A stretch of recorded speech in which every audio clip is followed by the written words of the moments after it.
سلام به همگی. امروز میخوایم یه غذای راحت و خوشمزه درست کنیم که فقط 2 تا سینه مرغ، 3 تا سیب زمینی متوسط و 1 پیاز متوسط لازم داره. مرغمون رو میذاریم با آب بپزه. برای اینکه بوی زهمش از بین بره کمی زردچوبه به آب اضافه میکنیم و میذاریم کامل بپزه.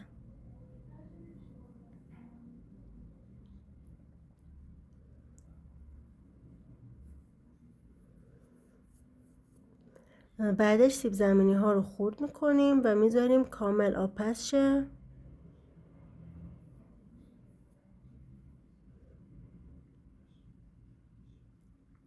پیازای نگینی شده‌مون رو با کمی زردچوبه تفت میدیم تا کاملا طلایی بشه.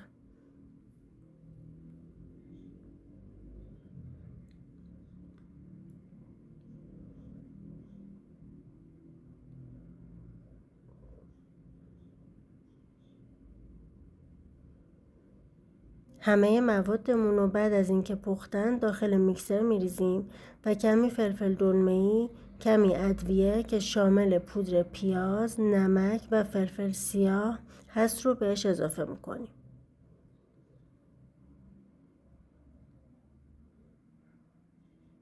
و با هم خوب میکسش میکنیم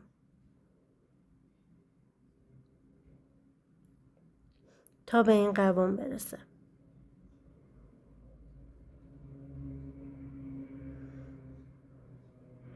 مواد میکس شده رو به هر شکلی که میخواید میتونید داخل روغن سرخ کنید. نوش جان.